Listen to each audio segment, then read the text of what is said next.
I mean, my first novel was about a young woman who was dealing with her father's suicide and was, experiencing a lot of depression. And, I thought I was writing this like very touching coming of age, 20 something novel. And it was kind of shocking that Harlequin wanted it, you know, um, and that they put such a, sort of feel good spin on it. I mean, suicide was never mentioned in any of the marketing, even though that was a major part of what the character was dealing with. So I think it's something that it's does it writers that are in academic programs and that are really, taking their work seriously, I don't think they're always informed about the industry and what it craves and what is going to be most lucrative for the writer and the publisher. And if you can be put into a romance box, I mean, romance is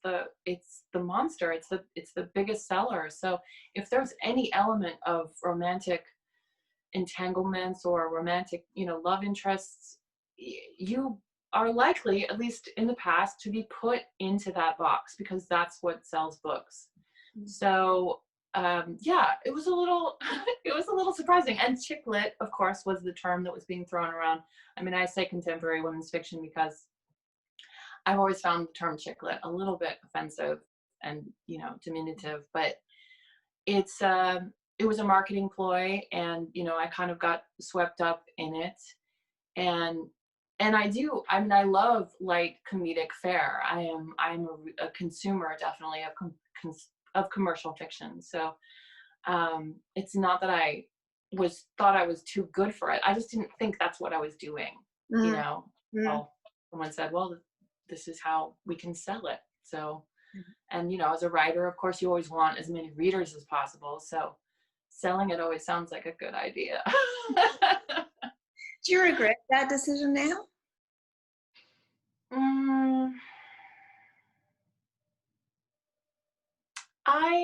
I look back on the early part of my career, and it's very evident to me that I was kind of being manipulated, but so there's a part of me that feels a kind of like tenderness for that younger self that's a sort of naively walked into this and didn't really realize the labels that I would be living with.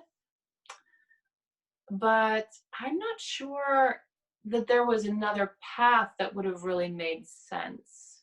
I mean, it's important to understand that most literary fiction doesn't really sell very well, and if that's not important to you, then that's fine. But I've always been interested in making a living as a writer. I mean, I love teaching, but I'm definitely interested in getting as many readers as possible. So I guess it's complicated. I wouldn't say I regret it or would go back and do something differently, but I do feel a certain level of resentment for that aspect of the industry. I sort of wish that we didn't have such rigid boxes that people get put into kind of without their consent to some. I mean, you give consent, but I mean, when you sign a book deal, you don't know what the cover is going to look like. You don't know how they're going to blurb it. You don't have a lot of control over that. And in some ways that's frustrating. Mm-hmm. And do you think, so we've talked about genre jumping in terms of like jumping from playwriting to fiction. We haven't quite mentioned the screenplays yet, but in terms of genre jumping within fiction, having started off in this, it actually serves my purposes just in this sentence to call it chick lit. To get the chick lit title of you, right? Because contemporary female fiction actually sounds like you would be more flexible, but chick lit sounds so much more like a commercial genre. And so having started there, was it hard to pivot? Was it hard? I imagine the pivot to YA might not have been so large a step, but you tell me if I'm wrong. But that from YA to psychological suspense, did you encounter any kind of pushback or roadblock? Or, I mean, the reason why I personally am interested in this question is that because I've written for children's literature called Kidlit. Anybody, so many agents have heard, just socially hearing about my work will immediately go, oh, how it's a protagonist. Oh, well, can we do this as YA? It's the first thing out of their heads. And I'm like, to me, it's not YA. They're not YA themes, So did you have a hard time making that move, either of those moves? Well, I think your instincts are right. The move from chick lit to YA was not hard at all. And I'm certainly not the only, there were a lot of authors that made that move. And, there's all of my young adult is very light, unlike my first novel, it tends to be, I love funny, I love reading funny. I love writing funny. So YA was really a chance for me to explore the comedic aspects of storytelling. So that was not very difficult to make that move. And to psychological suspense, I happened to be at a place in my career where I was between agents. And so when I reached out to my current agent, I said specifically, like, you represent suspense, and that's where I want to go. That's where I want to live for a while.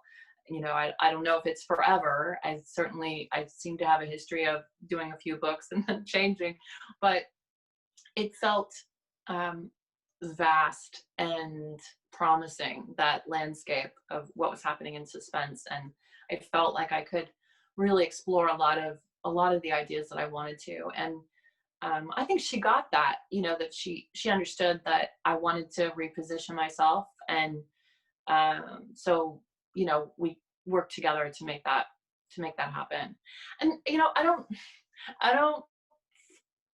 I don't believe that people are watching my career closely enough to even care. It's not like anyone is going to stop me if I wanted to write something completely different, Mm-hmm.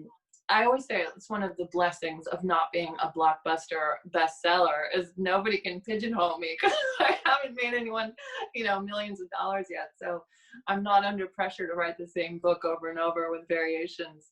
Right. Yeah.